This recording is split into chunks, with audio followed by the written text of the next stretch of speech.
Fire! Holy shit.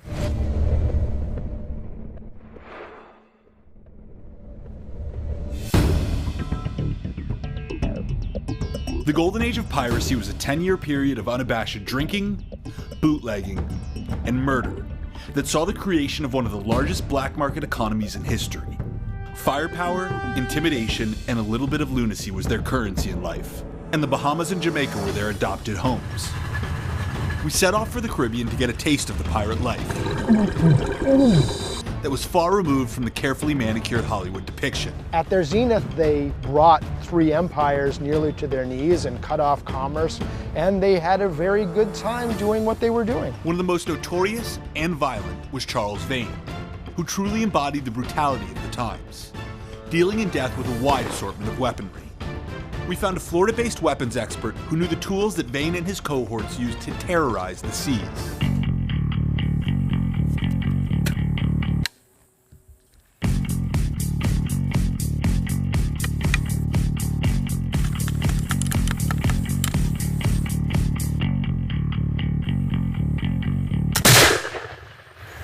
I do believe that's a well-executed watermelon. This is Michael O'Hara, an historical weapons expert with a specialty in pirate-era firearms. This would be the deck-clearing device that would be the most popular. Charles Vane would love this thing. Of all the pirates in the golden age of piracy, Charles Vane had to be the most violent and fearsome of the lot. He had no reservations about torturing people and using force even in situations where he didn't need to. That type of weapon would be the perfect weapon for somebody as brutal as Charles Vane, because one shot from that could literally cut a man in half. Just take him across? Literally. Chest to pink mist. This thing doesn't seem like it's fucking around. So how does something like this work? This is with the flintlock. Can you take me through it? Sure. First we would withdraw a cartridge, and this is the bullet that would go with it. So what's in this bullet? That's 100% lead. Just 100% lead, okay. This is a very unpleasant thing to hit someone with. Just turns into kind of like a big blob of metal coming into you? Basically a big pancake of lead. Just drop it down? Just drop it down. And you would take the cartridge paper and ram it down on top of the bullet. Just slide it down the barrel and follow with the ramrod. Right. It prevents the bullet from migrating down the barrel as you're carrying it, because you'll create an airspace here, and that could cause a barrel failure. And what happens when a barrel failure occurs? Well, you have bits of barrel everywhere, and Oh, so it's not like it doesn't go off, it explodes. it explodes. And that's a bad thing. Now you have a loaded firearm. Is there any trick to aiming? Holy shit. I missed. Apparently there are some perils to shooting these things. First time shooting, not so successful. So how often does that happen to people? Not terribly often. I need another bandage. The one is not going to be enough here. In all honesty, I thought that a little flintlock pistol would have the kick of a toy gun. Instead, it ripped my finger open. And it made sense that a little blood is all in a day's work for a pirate. Just like the Caribbean pirate stomping ground, Florida is hot, humid, and generally unsettling. The guns that these pirates used were big, loud, powerful, and dangerous to wield. Also, they weren't really that accurate. So you had to be really good or really close to your target to cause some damage.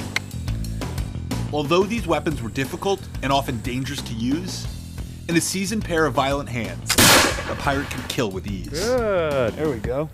Foolproof. We didn't have to use the last ditch method to put the bayonet if you missed that one. Right. With a basic understanding in pirate weaponry, I was beginning to get the dangers of life and crime on the open sea. One of the reasons that these pirates became as powerful as they did is that they had a secure base to operate from. New Providence, Bahamas is where Charles Vane called home, now commonly known as Nassau, and was one of the earliest outposts of British privateers. They were often former naval crew turned crooks, trained in weapons and war, and after being decommissioned, they became some of the first pirates of the Americas. Bahama Islands colony had been sacked and destroyed by the French and Spanish multiple times, and the pirates set up shop before the empire did. In other words, it was a failed state, and the pirates moved in first. So it was an ideal spot which allowed them to grow incredibly strong. Nowadays, the Bahamas are home to a bunch of fancy resorts. But just like the pirates before them, many native Bahamians still make their livelihoods off of the sea. We headed out to the west side of the island to see exactly where Vane battled the elements and raked the seas for riches.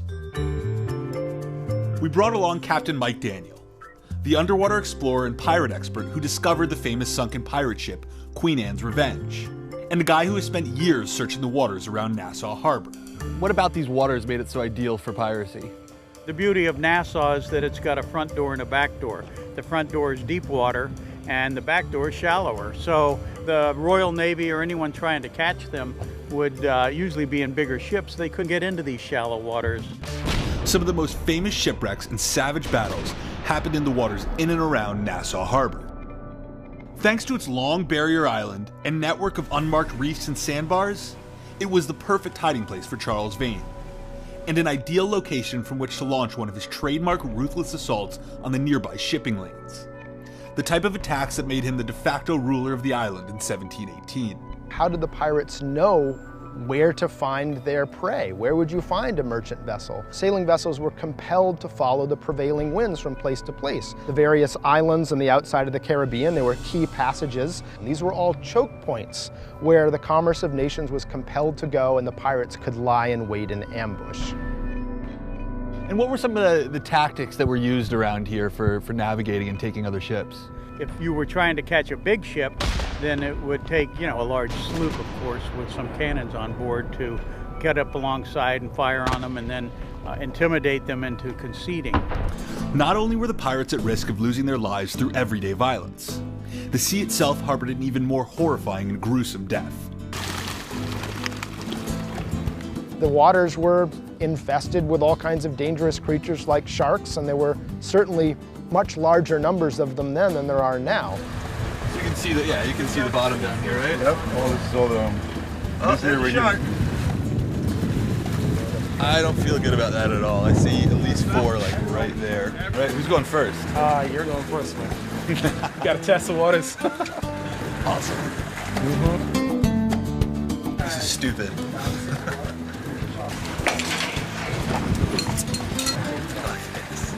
Just sit back and relax. Yeah, feeling super relaxed.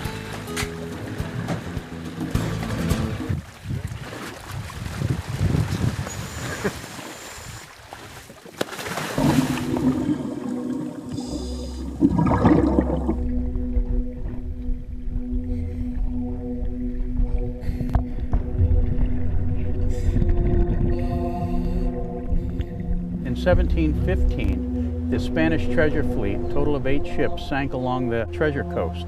The pirates, they had a team of people on board that could swim and could dive. So divers went down in 50 feet of water and recovered all of those cannons, as well as probably 80% of the treasure that had been on board. A lot of times, the lowest ranking crew members were sent down to dive for treasure, and we were getting a good sense as to why. It was 40 feet of water with a full tank of air, and 3 chain-mailed bodyguards around me, and I was still completely freaked out. You didn't have flippers, you didn't have a mask, you had some form, hopefully something you could see through. You go down, you stick your hand in a hole and a moray eel grabs you, or a barracuda or a shark. One can only imagine how a half-drunk pirate in a makeshift air bubble must have felt blindly groping around the sea floor.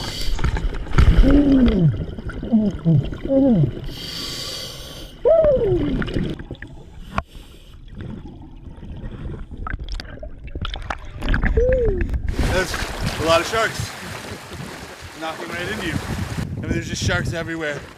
I couldn't imagine doing that without all this. Whew.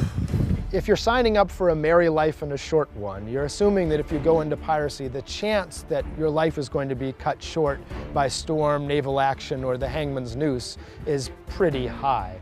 And so when they were going off in piracy, in a sense, they were already accepting death, laughing in death's face. We're going to go break all the rules anyway, and we're not afraid. You're basically saying we don't fear death because we're already allied with death and have made peace with it. It was becoming clear that what many now consider a paradise was anything but for those who lived under the thumb of Charles Vane and the pirates.